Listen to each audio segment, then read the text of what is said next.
गोर लागे छिए तोरा सबके, पैर छूके प्रणाम करे छिए। सब लोग ठीक छो? यहाँ उपस्थित है हमारे सभी नेता। पहले हम आपका आभार प्रकट करेंगे जो मेरी मां बहनें यहाँ पर बैठी हैं, क्रांतिवीर कर्मी जो युवा साथी हैं यहाँ, और जो इतिहास है मेरा।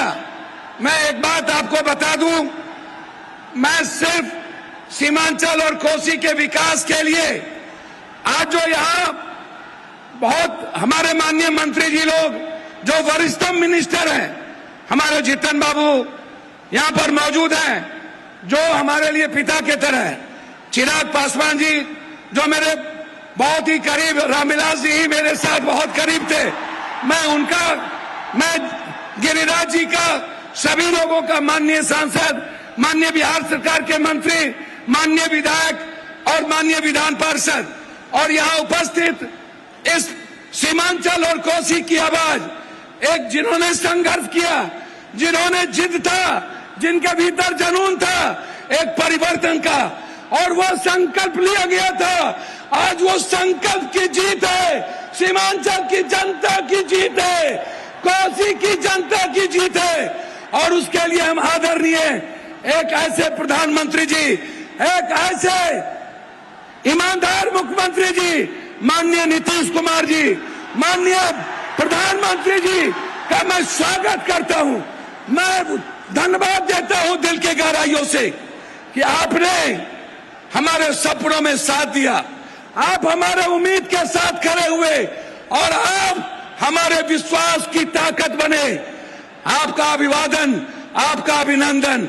जब जब विकास में आप सहयोग करेंगे, पप्पू यादव विकास में आपके साथ खड़ा होगा, ये मैं आपको वादा करता हूं। मैं सिर्फ 4 बात कहना चाहूंगा। एक, माननीय दिलीप बाबू, आप नायक हैं, आप नेतृत्व कर रहे हैं, आप पर गर्व है हमें। मैं सिर्फ इतना कहना चाहूंगा, हम 5 चीज का डिमांड करना चाहेंगे। माननीय मंत्री और पूरा बिहार सरकार, पूरा भारत सरकार यहाँ पर मौजूद है। नित्यानंद बाबू से भी बहुत उम्मीद है, हमें अपेक्षा है कि नित्यानंद बाबू हमारी बात को सुनेंगे। एक आग्रह है कि आप कोसी सीमांचल जो बाढ़ से पीड़ित है, हार्ड डैम, हम बार बार हार्ड डैम का मांग उठाते हैं। आप इस कोसी सीमांचल के बाढ़ से मुक्ति के लिए हार्ड डैम पर, नित्यानंद बाबू आपकी ताकत है, आप होम मिनिस्टर हैं, हार्ड डैम कई बार आप बोल चुके हैं, हम हार्ड डैम आपसे डिमांड करेंगे। नित्यानंद जी और हमारे केंद्रीय मंत्री जी से आग्रह करेंगे कि हम चाहते कि हम सिर्फ विकास चाहते हैं। कोसी सीमांचल हमेशा दूर रहा है, इसीलिए मैं आपसे आग्रह करना चाहूंगा, पूर्णिया या कोसी में एक एम्स का निर्माण आपके द्वारा जरूर घोषित हो। यह सीमांचल की जनता एक एम्स चाहती है, ये मैं आपसे चाहूंगा।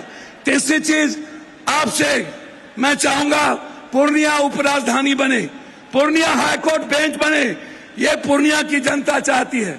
मैं बहुत डिमांड नहीं करूंगा, लेकिन यह हमें गर्व होगा कि आप सब लोग इस पूर्णिया की जनता की आवाज के सहयोग बने। मैं इन्हीं शब्दों के साथ एक आग्रह करूंगा आपसे कि पूर्णिया में एक इंटरनेशनल स्टेडियम की घोषणा हो, एक ऐसा स्टेडियम जो भारत में आके खेले।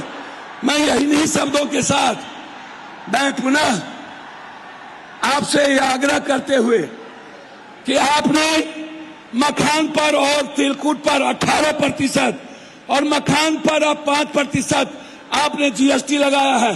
भीख मांगते हैं कि मखान जो मेरी ताकत है, आप कम से कम मखान पे 10 फैक्ट्री, और मक्का जो हमारी जीवन की ताकत है उस पे 10 फैक्ट्री, मखान और तिलकुट पर आप जीएसटी खत्म कर दें। इन्हीं शब्दों के साथ आपका पुनः पूर्णिया के धरती पर अपने प्रधानमंत्री जी का एक सांसद होने के नाते, एक बेटे होने के नाते, मैंने राजनीति नहीं देखी, मैंने विकास देखा। नीतीश बाबू और प्रधानमंत्री जी का अभिवादन, उन्हें कोटि कोटि धन्यवाद। पूर्णिया की जनता की ओर से उनका अभिवादन, अभिनंदन, स्वागत, बहुत बहुत धन्यवाद। मैं आपको प्रणाम करता हूं, बहुत बहुत। बहुत धन्यवाद पप्पू यादव।